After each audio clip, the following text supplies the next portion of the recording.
इसी तरीके से अब ये नहीं कहा जा सकता कि पर्दा क्यों है।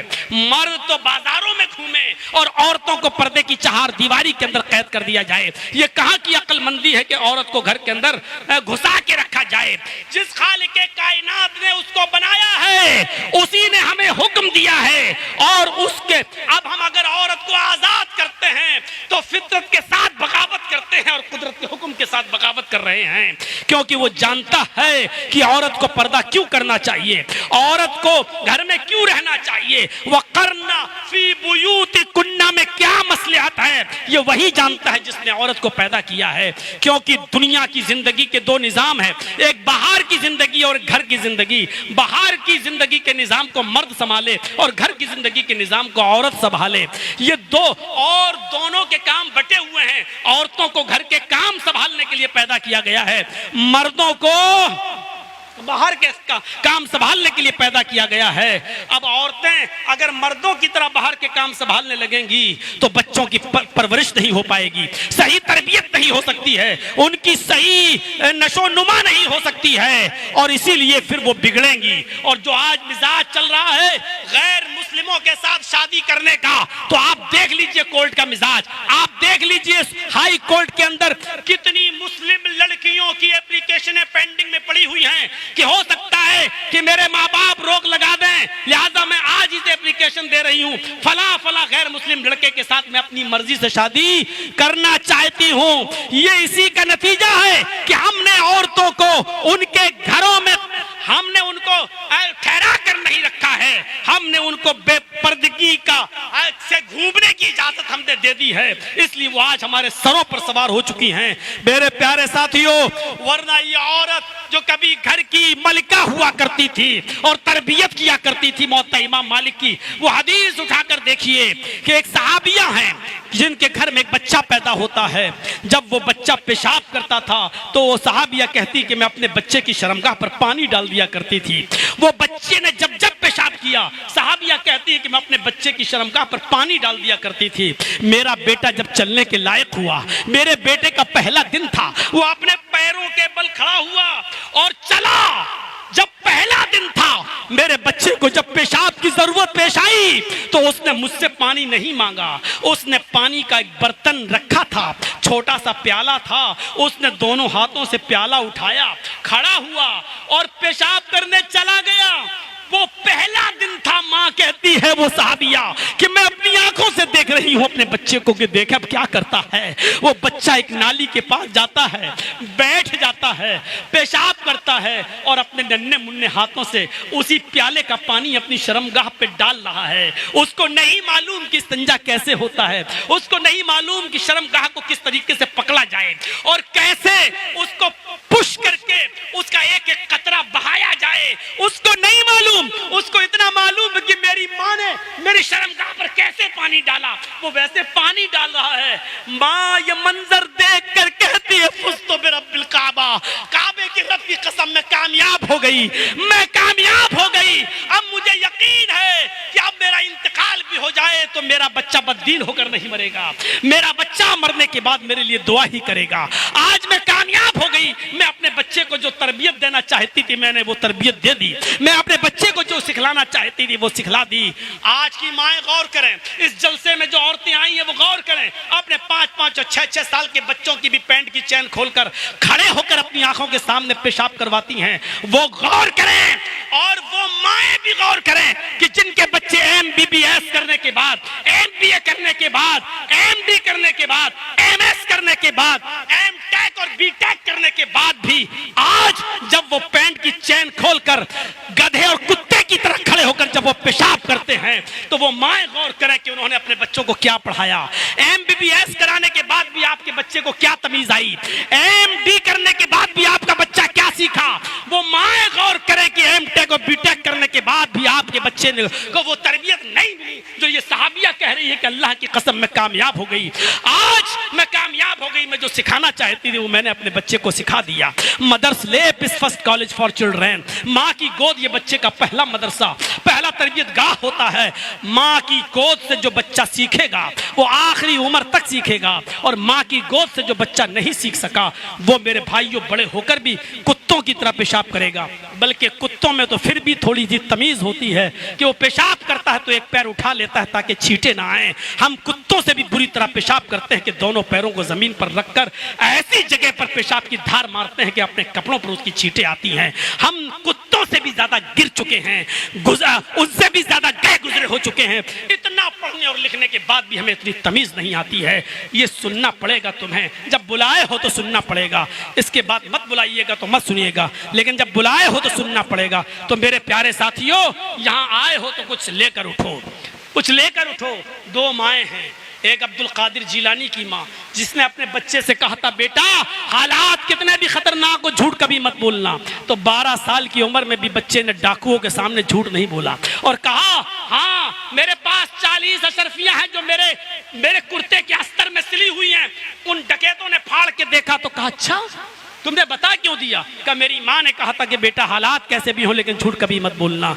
वो इतनी सी बात का इतना असर पड़ा कि सारे डकैतों ने लूटा हुआ माल वापस कर दिया, तौबा कर लिया, इस्तिगफार किया और उस बच्चे की बात से मुतासिर होकर सब के सब बाअमल बन गए और नेक बन गए। उस एक बच्चे की इतनी सी बात, अपनी माँ, उसकी माँ ने कौन सी तरबियत दी। और एक माँ वो थी सुल्तान डाकू की। जब सुल्तान डाकू को तख्तेदार पे लटकाया गया तो पूछा आखिरी तमन्ना क्या?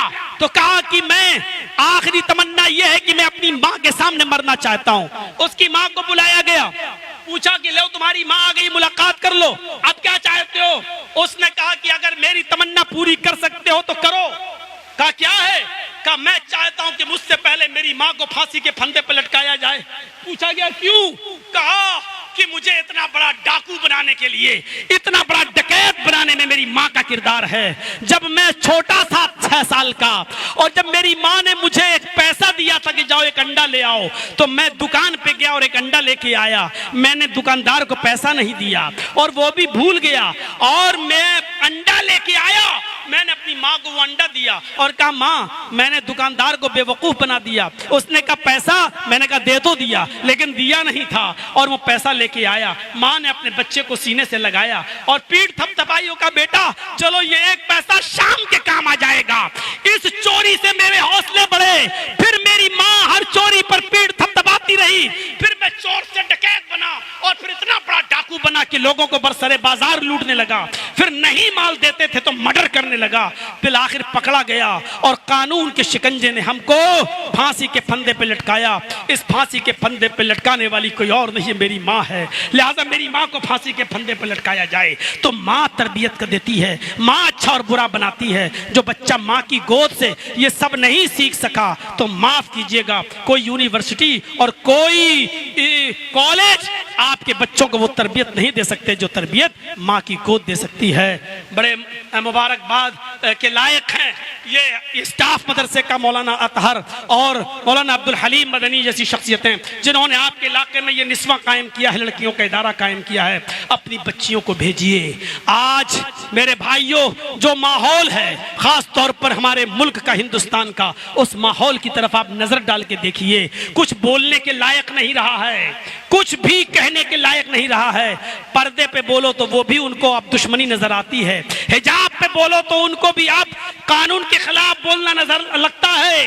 अब जबान खोलना ही मुश्किल हो चुका है। ऐसे माहौल के अंदर अपनी बेटियों को बचाना, उन्होंने साफ तो और उनके लोग स्टेजों पर कह रहे हैं जो एक मुसलमान लड़की को अपने घर का बहू बनाए, अपने घर की बहू बनाएगा उसको ये इनाम दिया जाएगा, उसको ये इनाम दिया जाएगा।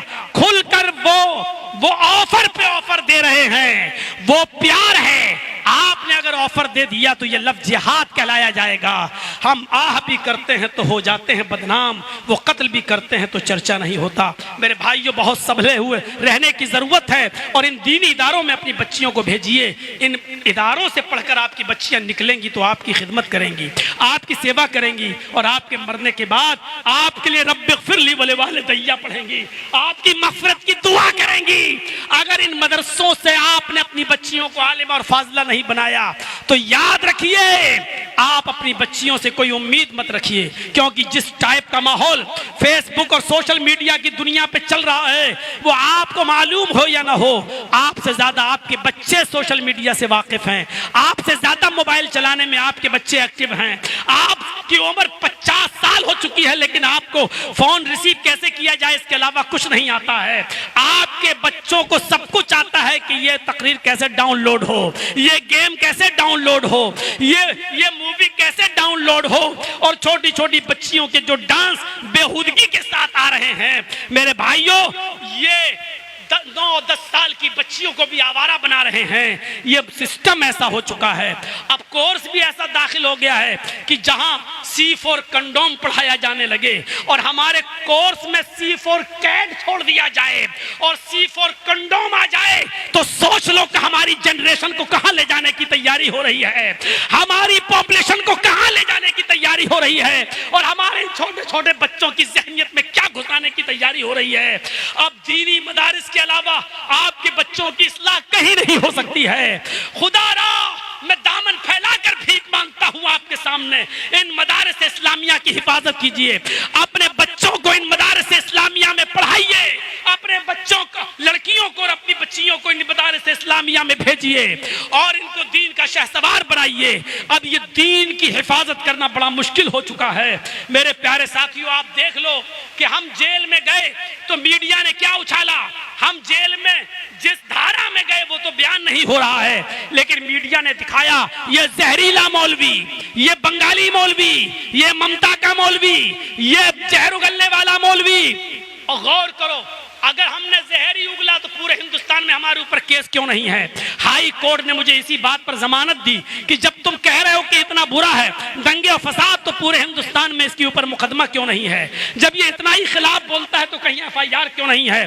सरकारी वकीलों को डांटा और हाई कोर्ट ने यह कहकर जमानत दी कि पूरी फाइल पढ़ने के बाद ऐसा महसूस होता है कि पॉलिटिकल सरकार राजनीतिक षड्यंत्र का शिकार बनाया गया है और मीडिया के दबाव में आकर ये गलत फैसला सुनाया गया है। मेरे भाइयों, आज भी हमारे मुल्क हिंदुस्तान में इंसाफ जिंदा है। अगर एक कोर्ट से इंसाफ नहीं मिलता तो दूसरी कोर्ट में कुछ देर जरूर लगती है, लेकिन इंसाफ मिलता है। तो आप अपने बच्चों को दीनी इदारों में भेजिए। यही चंद बातें मुझे आपके सामने रखना थी। बहुत थका हुआ था, बिल्कुल गया था थोड़ी देर, चलो कमर सीधी कर लूं। अभी मैं लेटा ही था कि फौरन खबर आ गई कि बारिश हो रही, चलिए स्टेज पर। मैं न तो कोई जहनी तौर पर तैयार था, न आने के बाद मुझे कोई रेस्ट मिल सका, इसलिए मेरे भाइयों टूटे फूटे अल्फाजों में जो बोलना था बोल दिया।